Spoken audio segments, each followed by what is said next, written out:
안녕하세요. 재개발, 재건축 전문 변호사 법무빈센트로의 김정우 대표 변호사입니다. 오늘은 수많은 조합 임원들께서 야, 이거 도대체 뭐야? 하고 고개를 젓는 제도, 바로 정비사업 일몰제에 관한 이야기를 해보겠습니다. 조합장님들, 혹시 이런 상상 해보신 적 있으신가요? 조합 설립 추진위원회를 만들고 조합을 설립을 하고 임원분들이 다 모여서 수십 차례 회의를 하고 설계까지도 나왔는데 어느 날 행정기관에서 날아온 한 장의 통보서, 기한을 넘겼으니 정비구역 해제입니다. 그 순간 머리가 멍해집니다. 몇 년간의 노력이 종이 조각이 되어버리는 것입니다. 이게 곧 현실이 될 수도 있을 것 같은데요. 바로 정비사업의 일몰제 때문입니다. 최근 언론에 보도된 몇 가지 기사를 좀 살펴보겠습니다. 먼저 하우징 헤럴드 2025년 8월 18일자 기사입니다. 이 기사를 보면 제목부터가 눈에 확 들어오는데요. 재건축, 재개발, 일몰제 포비아 또 덮친다입니다. 소제목들도 보면요. 법제처, 재연장 불허 유권 해석, 업계 촉인장, 서울 전역 대규모 구역 해제 가능성 고조, 일몰제 기간 따지지 말고 여건 등 고려해야. 기사 내용도 잠깐 살펴보면요. 정비사업 일몰제의 2차 공포가 현실화되고 있다. 과거 일몰제 1차 연장으로 가까스로 존치됐던 구역들의 연장 기한이 도래하면서 최근 서울 전역에서 대규모 구역 해제 가능성이 제기되고 있다라고 하였습니다. 또 다른 기사를 하나 더 볼까요? 바로 2025년 8월 28일 여성경제신문 기사인데요. 일몰제 또 도래, 속도 느린 재건축, 재개발 해체 위기. 소제목들도 보겠습니다. 2, 3년 전 일몰제 연장된 구역들 재연장 불가 유권 해석의 벼랑 끝. 자양, 방배 등 서울 30여 곳 위기. 실제 해제된 주택 공급 타격 커. 라는 내용이네요. 이렇게 최근 일몰제가 재건축, 재개발 현장에서 가장 큰 화두로 떠오르게 되었습니다.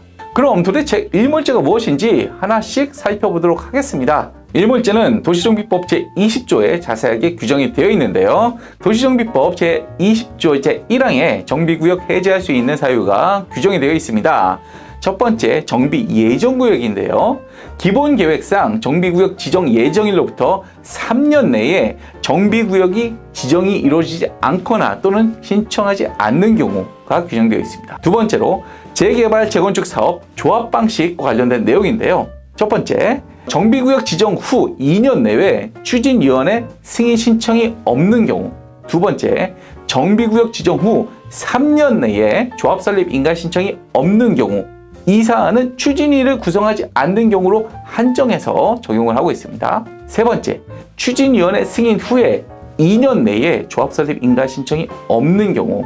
그리고 네 번째, 조합 설립 인가 후에 3년 내에 사업 시행 계획 인가 신청이 없는 경우, 토지 등 소유자 방식의 재개발의 경우에 정비구역 지정 후 5년 내에 사업 시행 계획 인가 신청이 없는 경우를 규정하고 있습니다. 그리고 이 규정 제6항에 예외적 연장에 관한 내용이 규정이 되어 있는데요.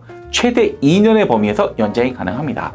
토지 등 소유자 또는 조합원의 30% 이상의 동의로 연장 요청이 있는 경우 가능하고요. 그리고 사업 추진 상황에 비추어 계획적 정비의 필요성이 인정되는 경우를 규정하고 있습니다. 도시정비법 제20조 정비사업 일몰제가 규정된 이유는 정비구역으로 지정만 해놓고 수년간 아무런 지적이 없어서 주민재산권이 묶여, 그래서 손해가 발생하고 피해가 발생하니까 이런 부분을 정리해주자는 취지였는데요.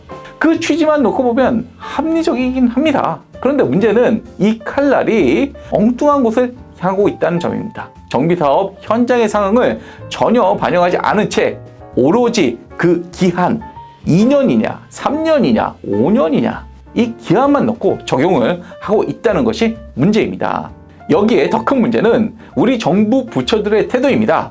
법제처는 일몰제 연장은 한 번만 가능하다고 못 박았습니다. 그런데 도시정비법 어디에도 한 번만 연장이 가능하다는 취지의 규정은 없습니다. 이것은 법 문헌을 넘어선 과도한 해석이라고 생각을 합니다.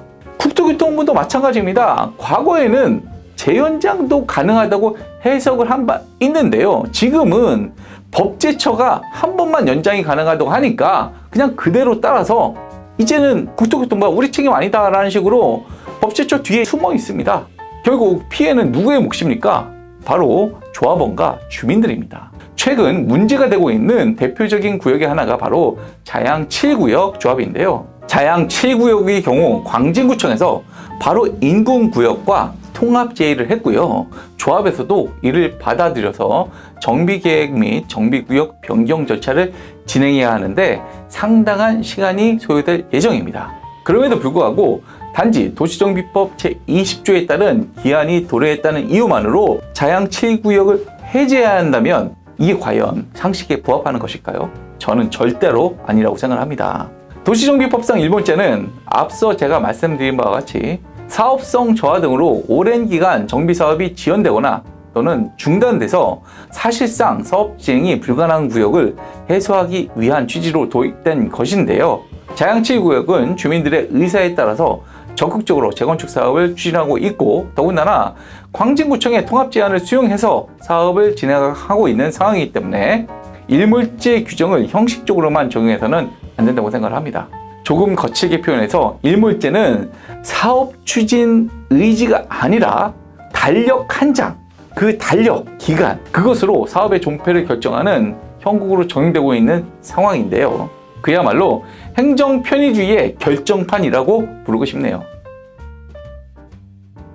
이렇게 일몰제의 문제점이 매우 심각한데요. 저는 일몰제는 반드시 손질해야 하고 개정해야 한다고 생각합니다. 크게 세 가지 방향을 제안하고 싶은데요.